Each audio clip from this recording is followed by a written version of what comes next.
నమస్కారం. సామాన్యుడు TV news కి స్వాగతం. ఈనాటి వార్తా విశేషాలు. తల్లికి వందనం పథకాన్ని రాష్ట్ర ప్రభుత్వం ప్రతిష్టాత్మకంగా ప్రవేశపెడుతుందని మంత్రి నారా లోకేష్ తెలిపారు. శాసనసభలో ఆయన మాట్లాడుతూ తల్లికి వందనం పథకానికి సంబంధించిన మార్గదర్శకాలని త్వరలోనే వెల్లడిస్తామని చెప్పారు. బడ్జెట్లో 9,407 కోట్లు ఈ పథకానికి కేటాయించామని అన్నారు. గత ప్రభుత్వంలో దీనికి ఏడాదికే 5,540 కోట్లు కేటాయించారు. గతంతో పోలిస్తే ఇది 50% అధికమన్నారు. ఎన్నికలకు ముందు సూపర్ 6 అనే కార్యక్రమాన్ని ప్రజల్లోకి తీసుకువెళ్లాం. ప్రజల ఆకాంక్షలకు అనుగుణంగా తల్లికి వందనం పథకాన్ని చంద్రబాబు ప్రకటించారు.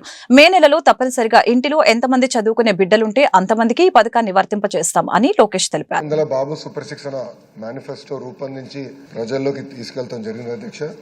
దాంట్లో భాగంగా ప్రధానమైంది తల్లికి వందనం. ఇది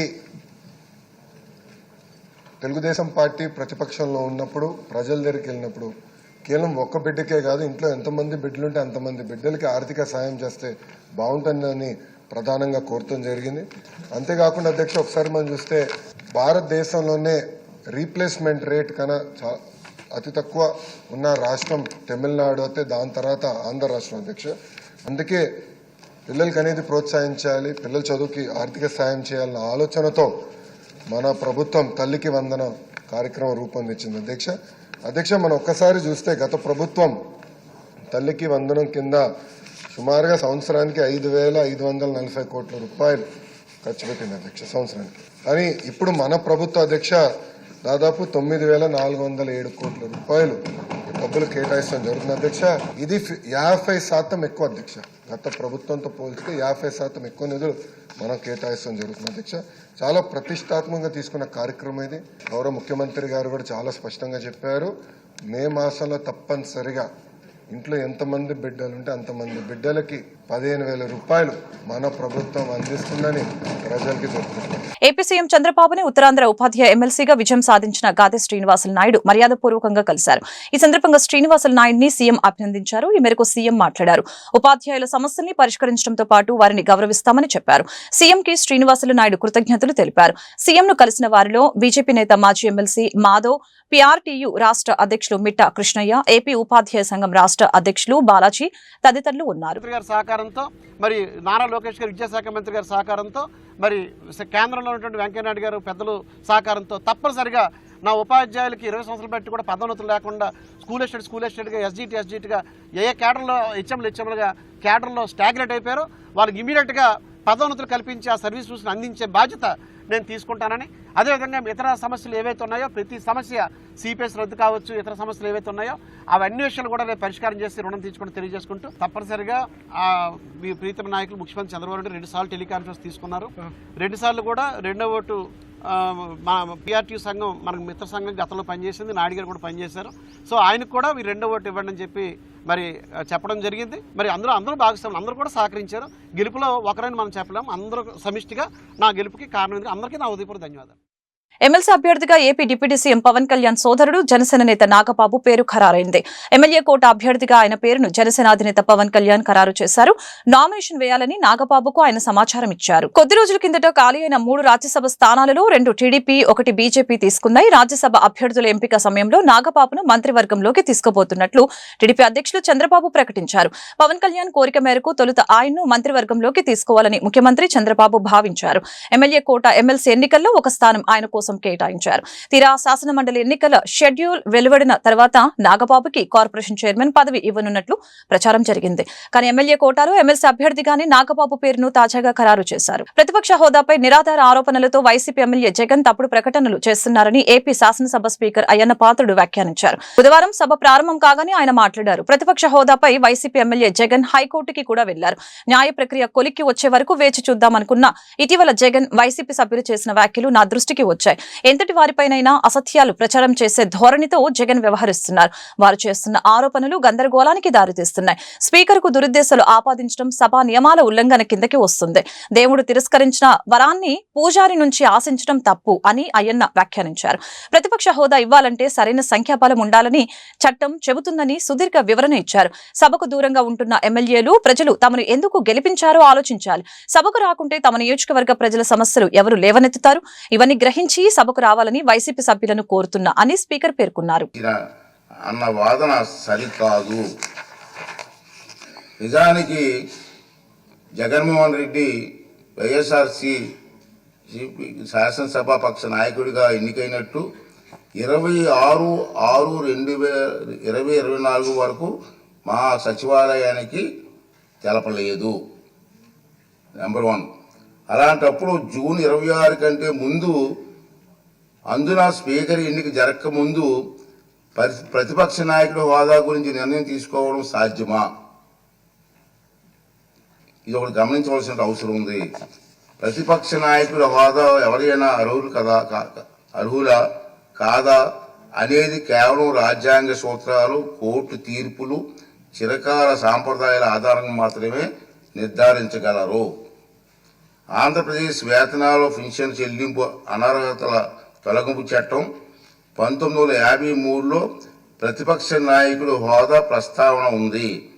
ఆ చట్టంలో సెక్షన్ 12B ప్రకారం ఎవరైనా ప్రతిపక్ష నాయకుడి హోదా ఇవ్వాలంటే వారు చట్టసభలో సభ్యులై ఉండాలి. 2, వారు ప్రభుత్వ వ్యతిరేక రాజకీయ పార్టీ సభలో నాయకుడై ఉండాలి. ఇది క్లియర్గా ఉంది.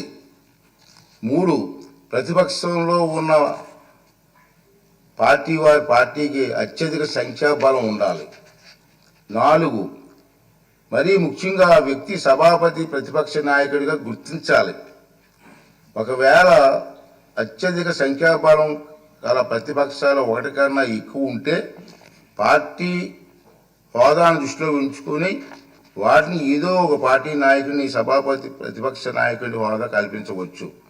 ఈ విషయంలో సభాపతి నిర్ణయానికి తిరుగుండదని సెక్షన్ 12B చెబుతుంది.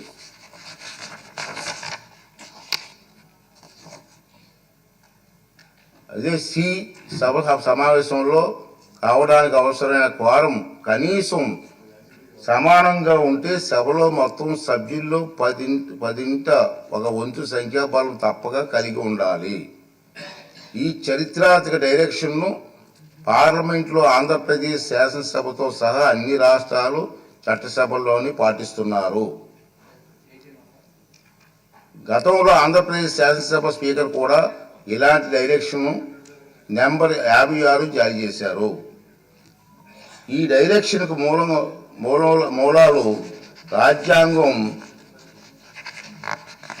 చూస్తే 103, 189(3) అధికారంలో ఉన్నాయి. వైసీపీ అధ్యక్షుడు జగన్ ప్రతిపక్ష బాధ్యతలు నిర్వహించకుండానే ఆ హోదా కోరుకోవడం శోచనీయమని ఏపీ మంత్రి నారా లోకేష్ తెలిపారు. సభలో గవర్నర్ను అవమానించడం అత్యంత దారుణమని మండిపడ్డారు. బుధవారం శాసనసభలో ఆయన మాట్లాడారు. రాష్ట్రాల్లో శాసనసభలన్నీ పార్లమెంటు సాంప్రదాయాలని అనుసరిస్తాయని చెప్పారు.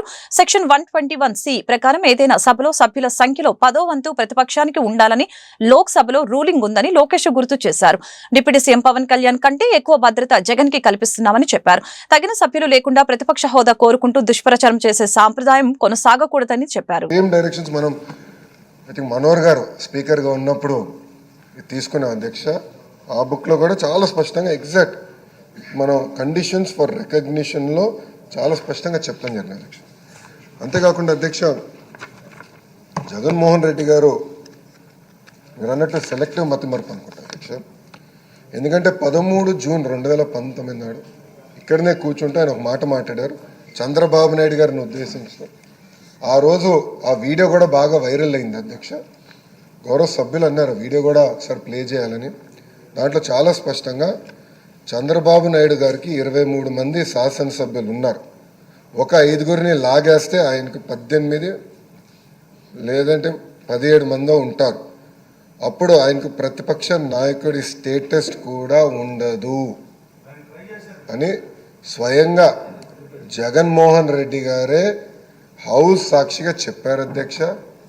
ఇప్పుడు వచ్చి ప్రత్యేకంగా మీ పైన వ్యక్తిగతంగా ఆరోపణలు చేస్తాం, ఆయనకున్న దొంగ పేపర్ దొంగ ఛానల్ వాడి ఆరోపణలు చేస్తాం. హౌస్ పరువుని తగ్గిస్తున్నారు అధ్యక్ష. అధ్యక్ష ఈరోజు ప్రజలు నిర్ణయిస్తారు ఎవరు ఎక్కడ కూర్చోవాలని. ప్రజల తీర్పుని గౌరవించి ప్రజల తరపున పోరాడాల్సిన బాధ్యత పార్టీల పైన ఉంటాయి అధ్యక్ష. గౌరవ ఉప ముఖ్యమంత్రి గారి కన్నా జగన్మోహన్ రెడ్డి గారికి ఎక్కువ భద్రత సిబ్బంది ఉన్నారు అధ్యక్ష. It is a matter of fact today. ఎక్కడ కానీ మేము లీడర్ ఆఫ్ అపోజిషన్ కానీ ఎన్ని పరిగణనలు తీసుకోకుండా threat based on that Z+ security ఆయనకి ఇస్తున్నాం. గౌరవ ఉప ముఖ్యమంత్రి గారికి జెడ్ కేటగిరీ ఉంది అధ్యక్ష, Z+ ఇచ్చారు అధ్యక్ష.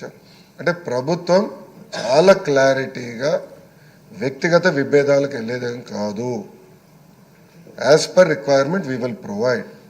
బట్ చట్టం చాలా క్లియర్గా చెప్తే, మీకు హోదా రాదు అని చట్టం చెప్తే హోదా కావాలి, చట్టాన్ని మీరు ఉల్లంఘించండి అని చెప్తాం. చాలా చాలా బాధాకరం. ఆయనకు అలవాటు చట్టాలను ఉల్లంఘిస్తాం, అది తీసుకొచ్చి ఈ హౌస్ పైన రుద్దుతాం. ఆ సాక్షి పత్రిక ద్వారా రాసిన నిజంగానే చాలా చాలా బాధాకరం అధ్యక్ష. ఎందుకంటే సీనియర్లు ఇప్పటికే మనోహర్ గారు మాట్లాడారు. తప్పనిసరిగా దీన్ని సీరియస్గా హౌస్ అందరం తీసుకోవాలి. ఎందుకంటే ఇది ప్రాక్టీస్ కింద అవ్వకూడదు అధ్యక్ష. రేపు ఏ పార్టీ అధికారంలో ఉన్నా ప్రతిపక్షంలో ఉన్నా ఈ ప్రాక్టీస్ కరెక్ట్ కాదు. హౌస్ గౌరవం పెరగాలి, చర్చ జరగాలి ఇష్యూస్ పై. ప్రతిపక్ష హోదాపై వైసీపీ నేతలు కావాలని బురద చల్లే ప్రయత్నం చేస్తున్నారని మంత్రి నాదెండ్ల మనోహర్ విమర్శించారు. జగన్ తనకు లేని అధికారాన్ని కోరుకుంటున్నారని ఆగ్రహం వ్యక్తం చేశారు. ప్రజలు గౌరవం ఇవ్వకుండా చీ కొట్టినప్పుడు హోదా ఇవ్వాలని ఎలా కోరుకుంటారు అని ప్రశ్నించారు. ఈ వ్యవహారంపై ప్రచార మాధ్యమాల్లో చేస్తున్న దుష్ప్రచారంపై సభా హక్కుల సంఘానికి నివేదించాలని జనసేన తరపున కోరుతున్నట్లు తెలిపారు. జగన్ అనాలోచిత వ్యాఖ్యలు, మూర్ఖమైన నిర్ణయాలు ఇతరులకి ఆపాదించడం సరికాదని హితో పలికారు. మమ్మల్ని ఎన్నుకున్నారో ప్రజలకి సేవ అందించడానికి ప్రభుత్వం నుంచి మేము చేసే కార్యక్రమాలు సభ ద్వారా ఎంతో హుందాగా వ్యవహరించి రాష్ట్ర వ్యాప్తంగా ప్రజలకి మేలు చేయాలనే అంకిత భావంతో మేము అందరం ఇక్కడికి వచ్చాం అధ్యక్ష. సభ్యుల యొక్క హక్కుల్ని మనం పక్కన పెడితే మీరు అక్కడ సభాపతిగా ఉన్నప్పుడు మొదటి రోజు నుంచి కూడా వీరు కావాలని బురద జల్లడానికి ఒక ప్రయత్నం చేస్తున్నారు అధ్యక్ష. మీరు చాలా లోతుగా అధ్యయనం చేసి ఇప్పుడు మీరు చదివిన రూలింగ్తో పాటు నా మనవి ఏంటంటే, ప్రొసీజర్స్ సభలో జరిగే కార్యక్రమాల గురించి పూర్తి అధికారం మీకే ఉంది అధ్యక్ష. అక్కడ వచ్చి కూర్చోవాల్సిన ప్రతిపక్ష సభ్యులు వాళ్ళ నాయకుడు వాళ్ళ బాధ్యతని విస్మరించి సభను రాష్ట్ర ప్రజల్ని కూడా తప్పుదారి తీసుకెళ్లే విధంగా వాళ్ళకి లేని అధికారం కోరుకోవడం చాలా దురదృష్టకరం అధ్యక్ష. ప్రజలే మిమ్మల్ని చీకొట్టినప్పుడు, ప్రజలే మీకు ఆ గౌరవం ఇవ్వనప్పుడు సభాపతిగా మీరేం చేయగలుగుతారు అధ్యక్ష? మీరు ప్రతి సభలో మీరు చదివేటప్పుడు ఏ పార్టీకి ఎంత సంఖ్య ఉన్నదని మీరు చదువుతారు. అందుకని మేము ప్రభుత్వంలో ఉన్నా ప్రతిపక్షంలో ఉన్నది మీరు కాదు కదా అధ్యక్ష డిసైడ్ చేసేది. ప్రతిపక్షంగా వాళ్ళకి రావాల్సిన మినిమం నంబర్ రాలేదు కాబట్టి ఆ మాత్రం విజ్ఞత లేకుండా కేవలం ఇది ఒక దుష్ప్రచారం తీసుకెళ్ళడానికి వాళ్ళు చేస్తున్న ప్రయత్నాన్ని మీరు చాలా అద్భుతంగా మీరు ఒక చక్కటి రూలింగ్ ఇచ్చారు అధ్యక్ష. అయితే నా చిన్న రిక్వెస్ట్, నా మనవి జనసేన పార్టీ నుంచి మేము కోరేది ఏంటంటే అధ్యక్ష, మీరు ఆ రూలింగ్తో పాటు ఖచ్చితంగా ఈ మ్యాటర్ని మీరు సభా హక్కుల సంఘానికి మీరు రెఫర్ చేయాలి అధ్యక్ష. ఆ కమిటీ దీని గురించి ఇంకొంచెం లోతుగా విశ్లేషించి మీకు దీనిపైన రిపోర్ట్ అందించి, ఎవరైతే ఈ విధంగా కంటిన్యూస్గా మాధ్యమాలు ఉన్నాయి కదా అని వాళ్ళు వాడుకొని ఒక నెరేటివ్ వాళ్ళు ఏదైతే ప్రజల్లోకి తీసుకెళ్తున్నారో దాన్ని ఖచ్చితంగా మన బాధ్యత అధ్యక్ష. మేము అందరం కూడా మీకు ఎప్పుడు అండగా నిలబడతాం. You have the powers, you are like you truly said అధ్యక్ష, you are the custodian of the house. As a custodian you have to exercise your powers and duties. Through that only we can support our members in this long journey అధ్యక్ష. రాష్ట్రంలో ఈరోజు నెలకొన్న ఆర్థిక విధ్వంసాల నుంచి మనం బయటకు వచ్చి ఆంధ్రప్రదేశ్ని మరొకసారి అభివృద్ధి పందాలు నడపాలంటే అందరం కలిసికట్టుగా పనిచేసుకోవాలి అధ్యక్ష. తలపాడు పోలీస్ స్టేషన్ లో అఘోరికి కౌన్సిలింగ్ ఇచ్చి పంపిన పోలీసులు. గుంటూరులో అనిల్ బెహ్రా అఘోరికి మధ్య వివాదం. ఈ నేపథ్యంలో గుంటూరు వచ్చిన అఘోరిని అదుపులోకి తీసుకుని వివాదాలు వద్దంటూ కౌన్సిలింగ్ ఇచ్చిన పోలీసులు. అఘోరి మాట్లాడుతూ గుంటూరుకు చెందిన అనిల్ బెహ్రా అనే వ్యక్తి అనుచితంగా ప్రవర్తిస్తున్నారని తెలిపారు. రాజేష్ నాథ్ అనే వ్యక్తికి అనిల్ బెహ్రా బినామీ అని చెప్పారు. రాజేష్ నాథ్ రాసలీలలు బయటపెట్టిన నాపై దాడి చేయాలని అనిల్ బెహ్రా ప్రయత్నం చేస్తున్నాడని తెలిపారు. అనిల్ బెహ్రా ఛాలెంజ్ చేస్తేనే నేను ఛాలెంజ్ చేసి గుంటూరు వచ్చానని చెప్పారు. అనిల్ బెహ్రా ప్రతిరోజు నాకు వాట్సాప్ వీడియో కాల్ చేసి అసభ్యంగా ప్రవర్తించారని చెప్పారు. అందుకే అనిల్ తో మాట్లాడేందుకు వచ్చానని అన్నారు. కానీ వివాదాలు వద్దని పోలీసులు నాకు చెప్పారని అన్నారు. అనిల్ బెహ్రాపై పోలీసులు చర్యలు తీసుకుంటారని నమ్ముతున్నానని అన్నారు. అందుకే వెళ్లిపోతున్నానని చెప్పారు. హర్ మహాదేవ్, ఓం నమ శివ, అఘోరి కాళీనమ, గురుదత్తనమ, సనాతన బంధువులకు హిందూ బంధువులకు హర్ మహాదేవ్. అనిల్ బెహ్రా అని ఇక్కడ ఒక రౌడీజం ఎవరైతే చేస్తూ ఇక్కడ చలామణి అవుతున్నాడో అతను నాకు 11 గంటల నుండి 2 గంటల మధ్యలో వీడియో కాల్ చేసి వాళ్ళ అనుచరులతోని అసభ్యకరంగా అంగాలను చూపిస్తూ మా తల్లిదండ్రులు కూడా వాళ్ళను కూడా తిడుతూ ఇలా చేసినందుకు నేను వచ్చి కంప్లైంట్ ఇవ్వడం జరిగింది. అతని మీదనే కంప్లైంట్ ఇచ్చాను. ఏదైతే నాకు వీడియో కాల్ చేసి అదంతా రికార్డింగ్ పెట్టుకొని ఇక్కడ ఎస్ఐ గారికి, సిఐ గారికి, డిఎస్పీ గారికి అందరికీ ఇచ్చాను. అది ఇచ్చేసి దీని గురించి అని వచ్చాను. అతను చేసే ఇక్కడ కొంతమంది పిల్లల్ని వెనకాల పెట్టుకొని ఇలా అక్రమాలని దాడులు చేస్తూ వేరే వాళ్ళ మీద కొడుతూ రౌడీజం చేస్తున్నాడు కదా. నేను ఎప్పుడైతే రాజేష్ నాథ్ని ఒక మహిళ నా దగ్గరికి వచ్చి నాకు ఇలా జరిగింది, మీరు కొద్దిగా సపోర్ట్ ఇవ్వండి అన్నప్పుడు నేను అతన్ని వెళ్ళి ప్రశ్నించాను. అతనికి బినామీగా ఉన్నదే ఈ అనిల్ బెహ్రా. అందుకే నా మీద ఇలా దాడి చేశాడు. అది ఎందుకు దాడి చేశాడు ఏంటనేది నేను త్వరలోనే నేను కూడా తెలుసుకుంటాను. పోలీసు వాళ్ళు కూడా కఠినమైన చర్యలు తీసుకుంటారు. అదే జరుగుతుంది. అంటే దాదాపుగా ఎపిసోడ్ కూడా 2-3 రోజులు అవుతుంది జరిగి కూడా. 19వ తారీఖు మీరు కూడా ఒక వీడియో రిలీజ్ చేశారు, వస్తున్నారా గుంటూరు అన్నట్టుగా మీరు కూడా ఒక వీడియో రిలీజ్ చేశారు. అతను పెట్టిన తర్వాత నేను పెట్టాల్సి వస్తుంది. ఎవరైనా యాక్షన్ ఉంటేనే రియాక్షన్ ఉంటుంది, ఊరికే ఉండదు కదా. ఆయన పేరు ఆయన ముఖం కూడా నాకు తెలియదు కదా మొన్నటిదాకా. మరి నాకు ఎలా తెలుసు? అంటే ఆయన కేవలం మిమ్మల్ని ఎందుకంటే టార్గెట్ చేస్తారు. నేను ఎప్పుడైతే రాజేష్ నాథ్ రాసలీలను నేను బయట పెట్టానో, బాధితురాల్ని కూడా నేను ఆమెతోని కూడా కంప్లైంట్ ఇవ్వబోతున్నాను. నా దగ్గర ఉంది. ఆమెకు థ్రెట్టింగ్ కాల్స్, నాకు థ్రెట్టింగ్ కాల్స్ వచ్చినాయి. ఆమెను హైదరాబాద్లో ఒక దగ్గర పెట్టాను, నాతోనే ఉంటుంది ఆమెకు సురక్షితం చూసి అప్పుడు నేను మళ్ళీ వాళ్ళ ఇంటికి పంపిస్తాను, ఆమెతో కేసు కట్టించి. అంటే అతను మీకు దాదాపు 4 రోజులు అయింది కదా కాల్ చేసి కూడా? డైలీ కాల్స్ వస్తున్నాయి, డైలీ వస్తాయి. లేదు, అతన్ని కఠినమైన చర్యలు తీసుకోవాలి. నాకు కానీ ఎవరైతే ఆ అమ్మాయి ఉందో ఆమెకు కానీ, ఆమెతో పాటు ఉన్న వాళ్ళకి కానీ ఎవరికి ఏమైనా సరే రాజేష్ నాథున అనిల్ బెహ్రే దీనికి మొత్తానికి కారణం. ఎవరికి ఏమైనా వాళ్ళ కుటుంబాలకు ఏమైనా సరే వీళ్ళిద్దరే కారణం. అది మెయిన్. మళ్ళీ వాళ్ళ ఇంటికి వెళ్తారు ఇప్పుడు? ఎవరింటికి? నేను వెళ్ళను, అంతా వాళ్ళే చూసుకుంటారు. పోలీస్ వ్యవస్థ ఉంది, వాళ్ళని నేను నమ్ముతున్నాను. చట్టబద్ధంగానే వెళ్తున్నాం, చట్టబద్ధంగానే చూసుకుంటాం. ప్రతిపక్ష హోదా కావాలని అసెంబ్లీలో అడ్డుకోవటం ఒక వంతైతే, నాడు అసెంబ్లీలో ప్రతిపక్షమే ఉండకూడదన్న నువ్వు కూడా మాట్లాడటం సిగ్గుచేటని జిల్లా జనసేన పార్టీ అధ్యక్షులు గాదె వెంకటేశ్వరరావు తెలిపారు. గుంటూరు లాడ్జీ సెంటర్లోని జిల్లా జనసేన పార్టీ కార్యాలయంలో ఆయన మాట్లాడారు. జగన్మోహన్ రెడ్డికి ఎవడో పేపర్ మీద రాసిచ్చిన దానిని చదివి వెళ్లిపోవటమే పనిగా పెట్టుకున్నారని విమర్శించారు. ఎక్కడో కూర్చొని ప్రతిపక్షం అనే పాత్ర ఒకటి ఉందని ఇప్పుడు గుర్తుకు రావటం సిగ్గుచేటని చెప్పారు. జగన్ అండ్ బ్యాచ్ గతంలో పవన్ కళ్యాణ్ శాసనసభ గేట్ తాకనివ్వమని అన్న మాటలు గుర్తులేవా అని అన్నారు. రాజకీయ నాయకుడిగా నువ్వు పనికిరావు, గజదొంగ అండ్ బ్యాచ్ మీరని అన్నారు. వైసీపీ ప్రజల సొమ్ము దోచుకోవడానికి వచ్చిన పార్టీ అని సందర్భంగా మండిపడ్డారు.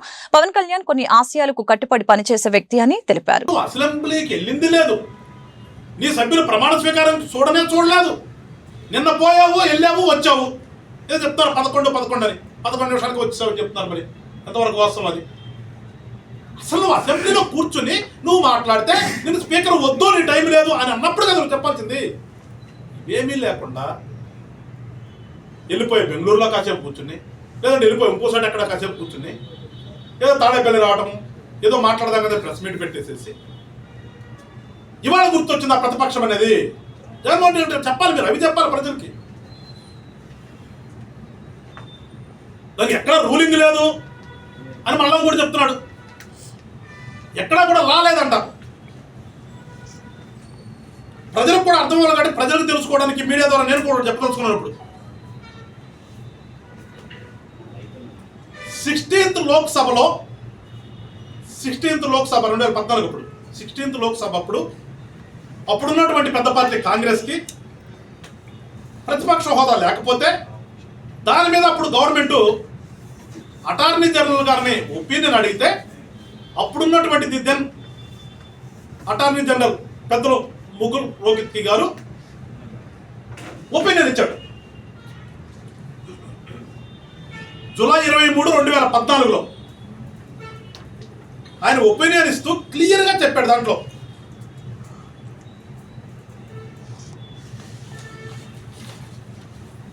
ఆ డైరెక్షన్స్ ప్రకారం ఫస్ట్ లోక్సభలో ఉన్నటువంటి 1956 అప్పుడు ఉన్నటువంటి లోక్సభ స్పీకర్ అయినటువంటి జీవి మల్వాంకర్ గారు పెద్దలు ఆయన ఇచ్చినటువంటి అప్పుడు ఉన్నటువంటి డైరెక్షన్స్ ప్రకారం, అంటే ఫస్ట్ లోక్సభలో డైరెక్షన్స్ ప్రకారం, డైరెక్షన్ 121 ప్రకారం క్లియర్గా ఉంది. దాంట్లో 121 ప్రకారం క్లియర్గా కండిషన్స్ ఫర్ రికగ్నిషన్, దాంట్లో ఇచ్చిన దాని ప్రకారం ఇక్కడ 1/10 ఉండాలనేది క్లియర్గా ఉంది. లోక్సభ ప్రకారం ఆ డైరెక్షన్స్ ప్రకారం 1/10 ఉంటేనే అది అపోజిషన్ లీడర్గా గుర్తింపు ఇవ్వచ్చు అనేది క్లియర్గా మెన్షన్ చేశాడు ఆయన. దాంట్లో ఉన్నదే ఆయన మెన్షన్ చేయడం కదా ఆ ఒపీనియన్లో అప్పుడు ఇచ్చాడు క్లియర్గా. Direction 121 deals with consideration of certain principles for coming to a decision for recognition in Direction 120 above. Sub-rule C 121 provides that parliamentary party must have a strength equal to the. Palnadu జిల్లా అమరావతి మండలం లేమల్లె గ్రామంలో 48 ఏళ్ల తర్వాత గుడారాల పండుగ నిర్వహించనున్నామని Hosanna Ministries senior pastor Anil Kumar తెలిపారు. ఈ నెల 6 నుంచి 9 వరకు జరగనున్న పండుగపై బుధవారం ఆయన మీడియాతో మాట్లాడారు. హోసన్న మినిస్ట్రీస్ వ్యవస్థాపకులు ఏసన్న లేమల్లె నుంచి దైవ సేవ ప్రారంభించారని గుర్తు చేశారు. ఇక్కడ 1977లో తొలి గుడారాల పండుగ నిర్వహించినట్లు తెలిపారు. ఈ పండుగకు 20 లక్షల మంది వస్తారనే అంచనాలతో తగిన విధంగా ఏర్పాట్లు చేస్తున్నట్లు వివరించారు. ఈరోజు సాయంత్రం హోసన్న దయాక్షేత్రం ప్రారంభోత్సవం ఘనంగా జరుగుతుందని అన్నారు. ఈ సంస్థ అధినేత, ఫౌండర్, వ్యవస్థాపకులు ఈ లేమలలోనే 1977లో వారు ప్రారంభించారు. జనాలు విస్తారంగా రావడం వలన కొంతమంది పెద్దల సలహాలు బట్టి 93వ సంవత్సరంలో గోరంట్లలో ఈ గుడారాల పండుగ స్టార్ట్ అయింది. ఇప్పటి వరకు జరుగుతూ వస్తుంది. ఈ సంవత్సరము ఎక్కడైతే ప్రారంభించామో అదే లేమల్లె ప్రాంతంలో గుడారాల పండుగ ప్రారంభించడం జరిగింది. ఇక్కడ ప్రారంభించడానికి గల కారణం, ఇక్కడ కొన్ని స్థలాలు అంటే ఇంచుమించుగా కొంత స్థలం, సొంత స్థలం తీసుకోవడం జరిగింది. ఇక్కడున్న రైతులందరూ మనకి సహకరించి ఈ 100 ఎకరాలు, ఇంచుమించుగా 100 ఎకరాలు వారు మనకి వాడుకోవడానికి ఇచ్చారు. దీనిని బట్టి ఇక్కడ కొంత స్థలం తీసుకోబట్టి ఇక్కడే ఏర్పాటు చేయాలి అనే ఆలోచనతో ఇక్కడికి రావడం జరిగింది. 48వ గుడారాల పండగ రేపటి నుండి అనగా గురువారం 6వ తేదీ సాయంత్రం 5 గంటల నుంచి ప్రారంభించబడుతుంది. 6వ తేదీ సాయంత్రం, అలాగే 7వ తేదీ శుక్రవారం ఉదయం సాయంత్రం, 8వ తేదీ శనివారం ఉదయం సాయంత్రం, ఆదివారం మధ్యాహ్నం 12 గంటలతో ముగించబడుతుంది ఈ గుడారాల పండుగ. ఈ గుడారాల పండుగకి మన తెలుగు రాష్ట్రాల నుంచి మాత్రమే కాక ప్రజలు భారతదేశం నలుమూలల నుంచి కూడా వస్తారు. ఇక ప్రవాస ఆంధ్రులు, తెలుగు ప్రజలు, ఇతర దేశాల్లో ఉండే వాళ్ళు కూడా ఆసక్తి కలిగి వస్తారు. ఈ గుడారాల పండగకి, 48వ గుడారాల పండగకి లక్షల మంది ప్రజలనే ఎస్టిమేషన్ వేయడం జరుగుతుంది. పగలు పందిర్లు వేశాము, లక్షల మంది ప్రజలు పందిర్లలోనే ఉంటారు. సాయంత్రం ఓపెన్ గ్రౌండ్లో మీటింగ్ జరుగుతుంది, అక్కడ కూడా ప్రజలు చేర్చబడతారు. వస్తున్న లక్షలాది మంది ప్రజలకి మంచినీటి సౌకర్యం కానీ, భోజన వసతులు కానీ ఏర్పాటు చేయబడ్డాయి. ఈ ప్రాంతంలో, ఈ లేమల్లె ప్రాంతంలో మనం ఏర్పాటు చేసుకున్న ఈ స్థలంలో చాలా చక్కగా బోర్లు, మంచినీళ్ళ బోర్లే ఉన్నాయి. ఇంచుమించుగా 10 బోర్లు దాకా మన వాడకము తీసుకోవడం జరిగింది. కనుక మంచినీటి అనే సమస్య లేదు, చక్కగా ఏర్పాటు చేయడం జరుగుతుంది.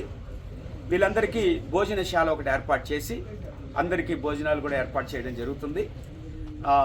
అలాగే మన గవర్నమెంట్ తరఫున ప్రతి డిపార్ట్మెంట్ వారు, క్రేన్ గ్రూప్ సంస్థల అధినేత గ్రంథి Kantharao chamber of commerce Guntur జిల్లా మాజీ అధ్యక్షులు ఆతుకురి ఆంజనేయులపై చేసిన విమర్శలు వివాదాస్పదంగా మారాయి. దీంతో ఛాంబర్ ఆఫ్ కామర్స్ గౌరవ అధ్యక్షులు ఆతుకురి ఆంజనేయులు, అన్న పూర్ణచంద్రరావు, టిఎల్వి వీరాంజనేయులు, మేడ సాంబశివరావు, ఏల్చూరి వెంకయ్యలు గ్రంథి కాంతారావు వ్యాఖ్యలను తీవ్రంగా ఖండించారు.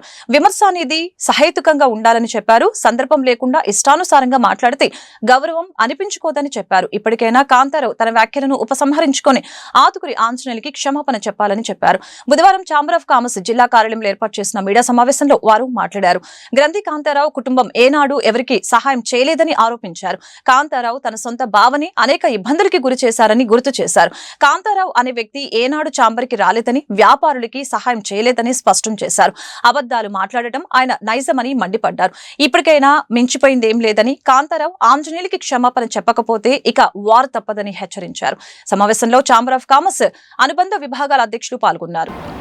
విజ్ఞాన మందిరంలో 2వ తారీఖు ఛాంబర్ ఆఫ్ కామర్స్ ప్రెసిడెంట్ సోదరికి సన్మానం చేసినప్పుడు నేను కాంతారావు కూడా ఇద్దరం గెస్ట్గా వెళ్ళినప్పుడు వాస్తవానికి ఏంటంటే ఆయన గురించి ఆయన చెప్పుకోవచ్చు, నేను సల్మాన్ గురించి చెప్పొచ్చు, ఉత్తమ గెస్ట్ గురించి చెప్పొచ్చు, కానీ పైపెచ్చు సేమ్ నువ్వు ఉన్నటువంటి పరిస్థితుల్లో నా గురించి చాంబర్ ఆఫ్ కామర్స్ గురించి మా సభ్యుని గురించి నువ్వు ఏదో ఇష్టం వచ్చినట్టు మాట్లాడితే సహించేది పరిస్థితి ఉండదు. చాంబర్ ఆఫ్ కామర్స్ నిర్వీర్యమైందని చెప్పడానికి నువ్వు ఏ రోజైనా చాంబర్ ఆఫ్ కామర్స్ వచ్చి కానీ డబ్బులు ఇచ్చి కానీ సలహాలు ఇచ్చి కానీ ఏ ఉద్యమంలో పార్టిసిపేట్ చేయడం కానీ నువ్వు చేసి ఉంటే ఓ పత్రం ఉన్నది. అదిగాక నువ్వే నీ ఏత నువ్వు నాతో స్వామీజీ ఉన్నప్పుడు, శివస్వామి ఉన్నప్పుడు మీ అబ్బాయిని ప్రెసిడెంట్గా చెయ్యి, నేను సంతకం పెడతాను, నేను మద్దతు ఇస్తానని చెప్పినటువంటి పరిస్థితి నువ్వు మొన్న డాష్ మీద చెప్పావు, నాతో చెప్పావు, ఆ రోజు చెప్పావు. కానీ మా అబ్బాయి వద్దు అనుకొని మా వాళ్ళందరినీ కూర్చోబెట్టి వాళ్ళ సలహా తీసుకొని మేము చేసాము. పైపెచ్చు నీకు ప్రతి ఏటా పుస్తకం వస్తున్నప్పుడు, ఎలక్షన్ జరుగుతున్నప్పుడు నాకు వచ్చి నామినేషన్ మీద మీ నాన్న నువ్వు సంతకం పెడుతున్నప్పుడు ఎలక్షన్ జరగట్లేదు మొన్నే జరిగిందని చెప్పడానికి మరి నీవు ఏ ఉద్దేశం చెప్పావో ఎందుకు చెప్పావో తెలియదు, జనానికి తెలుసు. నువ్వు 22 సంవత్సరాలు మీ నాన్న నువ్వు సంతకం పెట్టి ప్రతి సంవత్సరం పుస్తకం పంపిస్తుంటే 23వ సంవత్సరం నేను పోటీ చేసి గెలిస్తే ఆ రోజు నువ్వు ఇంట్లో ఉండి అబద్ధం ఆడి సంతకం పెట్టకుండా నువ్వు ఒప్పుకున్నావు. ఏమని? నేను ఉన్నాను కానీ సంతకం పెట్టలేదు అని. దాని అర్థం ఏంటి అంటే అబద్ధాలు మాట్లాడటం నీ నైజం. దానికి తార్కాణమే ఆ రోజు విజ్ఞాపనలో మాట్లాడే పరిస్థితి ఉంది. మెంబర్షిప్ తగ్గిందని చెప్తున్నావు, మా చాంబర్కి వ్యాపారం దూరం అని నువ్వు మాట్లాడావు. నేను వచ్చినప్పుడు 900 మంది మెంబర్స్ ఉంటే ఇప్పుడు 3020 మంది 68 అసోసియేషన్లు ఉంటే పెరిగినట్టా తగినట్టా? నువ్వు కళ్ళుండి కబ్బోజీవా, లేవు చెవులుండి కూడా వినపడవా? నీకేమైంది నీకు అర్థం కాదు. పైపెట్టి వాస్తు తప్పు ఉండి పైన బిల్డింగ్ కట్టించి వాస్తు సరిచేసి మున్సిపల్ ట్యాక్స్ కోర్టులో ఉంటే దాన్ని నివారించి బ్యాంక్కి డబ్బులు ఇవ్వాల్సి. చాంబర్ ఆఫ్ కామర్స్ అధ్యక్షులైనటువంటి వారి సన్మాన సభలో రేణుకపూడి అధినేత గౌరవాధ్యక్షులు శ్రీ ఆతుకూరు ఆంజనేయులు గారి గురించి మాట్లాడటం చాలా విచారించదగ్గది. సన్మాన సభలో సన్మానం చేసుకునే వ్యక్తిని గురించి మాట్లాడాలి కానీ ఒకరిని విమర్శిస్తూ మాట్లాడటం అనేది పద్ధతి కాదు. వారికి తెలియదు అనుకుంటాను, వారు ఇప్పుడైనా తెలుసుకోవాలి. అది చాంబర్ ఆఫ్ కామర్స్ ఏమీ చేయలేదన్నాడు. చాంబర్ ఆఫ్ కామర్స్కి ఎప్పుడైనా వచ్చావా, తెలుసుకున్నావా తెలియటానికి? మేము బుక్లెట్ పంపిస్తాం. బుక్లెట్ పంపిస్తే ప్రతి సంవత్సరం దాంట్లో ఏమేమి చేశారు ఏందనేది దాంట్లో అన్నీ ఉంటాయి, చదివితే తెలుస్తుంది. నువ్వు 12 ఏళ్ల క్రితం ఒకసారి వచ్చావు తప్పితే 18 ఏళ్ల క్రితం నువ్వు ఇంతవరకు ఎప్పుడు రాలే చాంబర్లో. నీకైనా సమస్యలు ఉంటే అడగటానికి నువ్వు ఆంజనేయులు గారిని నమ్మనాలి, లేకపోతే నువ్వు వచ్చి ఆంజనేయులు గారితో ఏంటంటే ఇట్లా ఉన్నాయి సమస్యలు, మీరేం పరిష్కరిస్తున్నారు అని తెలుసుకోవాలి తప్పితే అట్లా సభాముఖంగా కాదు. ఆంజనేయులు గారు ఏం చేశారనేది నువ్వు ఎక్కడో సంపత్సరాల్లో ఏసీ రూమ్లో ఉంటే నీకు తెలియదు. 16 ఎప్పుడు తిరుగుతూ తెలుస్తుంది ఎవరెవరికి ఏం చేశారు ఏందనేది. అదే కాకుండా నీకు నీ తొత్తులతో చెప్పించుకొని వాడు చెప్పిందే నీకు వేదవాకులా ఉంటే తెలియదు. 16లో విధి చేస్తే నీకు అన్ని విషయాలు తెలుస్తాయి. ఆంజనేయులు గారు నిర్విరామం చేశారు అనే మాట చెప్పటం కన్నా కూడా అది నిరూపించినట్టయితే బాగుండేది. అందరూ అక్కడ చాలామంది స్పందిద్దాం అనుకుంటే మేము అది బాగోదని ఆపాము. ఆంజనేయులు గారు కూడా చాలా సమర్థతతో ఉన్నారు, కానీ ఎందుకన్నారో ఏంటో తెలియదు. ఆయన ఎనీ టైము అర్ధరాత్రి అయినా అపరాత్రి అయినా ఎవరికైనా సమస్య వచ్చిందంటే అదే ఏ లుంగితో ఉంటే ఆ లుంగితో బుల్లెట్, ఆ రోజుల్లో బుల్లెట్ నడిపేవాళ్ళు, బుల్లెట్ వేసుకుని వచ్చారు. వాసి మార్కెట్ కాంప్లెక్స్ ఇన్ని 500 షాపులు ఈ రోజున చక్కగా వ్యాపారం చేసుకుంటున్నాయి. అంటే ఆయన పుణ్యమే. ఇక్కడ షాపులు ఖాళీ చేయకుండా వాళ్ళు అదే చేసుకుంటే అక్కడ డెవలప్మెంట్ కాదని ఉద్దేశంతో రోజు అర్ధరాత్రి పూట వస్తే నా దగ్గరికి మా ఇంటికి వచ్చి వాళ్ళు కూర్చుని ఒక రోజులో దాన్ని పరిష్కరించి ఇవాళ బ్రహ్మాండమైన వ్యాపారం చేసుకుంటూ ఒక్క షాపు 7 లక్షలు ఉన్న షాపు ఇవాళ 80 లక్షలు పలుకుతుంది. ఆయన మొన్న ఎలక్షన్ ముందు కూడా వాసు మార్కెట్ మీరు మాకు దేవుడు అన్నా, మీరు పిలిస్తే పలికే దైవం అన్నట్టుగా చెప్పారు. మరి వారికి అలాంటివన్నీ ఎందుకు కనిపించలేదు తెలియదు. నిర్విరామం అన్నారు, సభ్యత్వం అంత ముందు ఎంత ఉంది, ఆయన టైంలో ఎంత చేశారు ఒకసారి పరిశీలించాలా. ఇప్పుడు దాదాపు కోట్ల రూపాయలు ఫండ్ ఏర్పరిచారు. ఏదన్నా చిన్న 1000 రూపాయలు కూడా ఖర్చు పెట్టాలంటే ఛాంబర్లో అందరిలో మా కమిటీ మీటింగ్లో పెట్టి మా ఆమోదం తీసుకుని దాన్ని అమలుపరుస్తారే తప్ప ఆయన డ్యూటీగా చేయడు. ఏదైనా దాన ధర్మాలు చేయాలంటే ఛాంబర్ తరఫున వల్ల కాకపోతే ఆ రోజు మీటింగ్ జరుగుతుంటే ఎంతమంది అయితే ఉంటున్నారో అరే వాళ్ళు వచ్చారా మనం ఇద్దాంరా అని మా దగ్గర వసూలు చేసి మళ్ళీ ఆయన ఇంకా వేరే షాపులకి ఆయన పరిచయస్తులకి ఆయన చేత హెల్ప్ చేయించుకున్న వాళ్ళు చేసి ఆ ఫండ్ తీసుకుని ఏర్పరుస్తారో తప్ప ఎప్పుడు నిర్విరామం చేయలేదు. ₹1 అనవసరం ఖర్చు పెట్టలేదు. ఇది కూడా ఎందుకు ఖర్చు పెట్టలేదు అంటే చేద్దాంరా ఉన్నాయి ఉపయోగపడచ్చు కూడా కులాలకు కానీ మతాలకు కానీ ఆర్థిక పరిస్థితులకు కానీ దేనికి ఆయన పొంతం లేకుండా అందరి మనిషి అని అనిపించుకుంటూ తను ఎక్కడ వేస్ట్ ఆఫ్ మనీ తను సొంతానికి కానీ తను దేనికి కానీ అట్లా పెట్టే మనస్తత్వం కాదు. కాబట్టి ఎక్కడ అన్నెసరీగా డబ్బులు మిస్యూజ్ అవ్వకుండా ఆ ఫండ్ని రైజ్ చేసుకుంటూ ఆ ఫండ్ని సంస్థకే ఉంచాడు కానీ ఎక్కడ దాన్ని దుర్వినియోగం చేయలేదు. ఇవన్నీ వేటిని క్రోడీకరించకుండా ఎవరికి తోచింది వాళ్ళు మాట్లాడి కించపరచడం అనేది సమంజసమైన సబ్జెక్ట్ కాదు. ఛాంబర్ అధ్యక్షులు ఏల్చులు గారి వెంకటేశ్వర గారి సన్మాన సభలో గంధికాంతారావు గారు అనుచిత వ్యాఖ్యలు చేశాడు. సభా నియమాలు, సభా వేదిక, మనం స్టేజ్ ఎక్కగానే సభకు నమస్కారం పెడతాం. అంటే సభలో మేము తప్పులు మాట్లాడడం, అప్రసూతులు మాట్లాడమని ఆ పరిమితి జ్ఞానం లేకుండా సభలో 30 సంవత్సరాలు చేసిన గౌరవాధ్యక్షుడు 34 సంవత్సరాల గౌరవాధ్యక్షుడిని నువ్వేం చేసావు, అది చేసావు. నువ్వు కానీ మీ నాన్న కానీ వ్యాపార సంస్థలు కానీ చేశారా?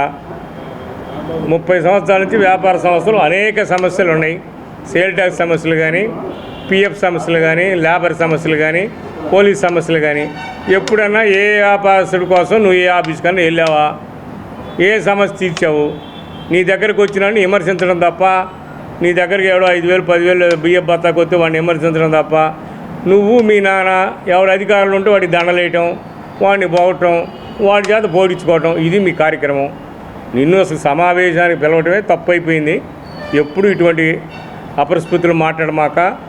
గుంటూరు ప్రభుత్వ సమగ్ర ఆసుపత్రి కోస్తాంధ్రకు సంజీవినిగా మారిందని గుంటూరు తూర్పు ఎమ్మెల్యే మహమ్మద్ నజీర్ తెలిపారు. కార్పొరేట్ కి ధీటుగా ఇక్కడ వైద్య సేవలు అందుతున్నాయని, ఇందుకు ముఖ్యమంత్రి చంద్రబాబు నాయుడు, రాష్ట్ర వైద్య శాఖ మంత్రి సత్యకుమార్ యాదవ్ కి ఆయన ధన్యవాదాలు తెలిపారు. ప్రతిరోజు వేల మందికి వైద్య సేవలు అందించే ఈ ఆసుపత్రిలో గత ప్రభుత్వం నిర్లక్ష్యం కారణంగా FNO, MNO నియామకాలు ఆగిపోయాయని ఆరోపించారు. వీటన్నిటిని భర్తీ చేయడం ద్వారా పేదలకు మరింత మెరుగైన వైద్య సేవలు అందించిన వారమవుతామని అసెంబ్లీ దృష్టికి తెచ్చారు. ప్రభుత్వ ఆసుపత్రి కోస్తాంధ్రలోనే అతిపెద్ద ఆసుపత్రి. దాదాపు 1600 పడకలతో 3000 మంది ప్రతిరోజు కూడా ఈ ఆసుపత్రికి ఇన్పేషెంట్ వచ్చేటువంటి పరిస్థితులు ఉన్నాయి. రాత్రిపూట యాక్సిడెంట్స్ కానీ అత్యవసరమైనటువంటి ఏది జరిగినా కూడా దాదాపు 800 మంది పేషెంట్స్ అక్కడికి వచ్చేటువంటి పరిస్థితులు. కానీ గత 5 సంవత్సరాల్లో FNOs, MNOsని నియమించకపోవడంతో దాదాపు ఎవరైనా రాత్రిపూట యాక్సిడెంట్ అయ్యి ఇన్పేషెంట్గా వచ్చేటువంటి వాళ్ళని తీసుకొని వెళ్ళడానికి కనీసం సహాయం చేసేటువంటి FNOs లేకపోవడంతో చాలామంది హాస్పిటల్ దాకా అంబులెన్స్లో వచ్చి అక్కడి నుంచి లోపల తీసుకొని వెళ్ళడానికి పేషెంట్కి సంబంధించినటువంటి అటెండర్స్ కూడా అనేక రకాల ఇబ్బందులు పడుతున్నటువంటి పరిస్థితులు ఉన్నాయి.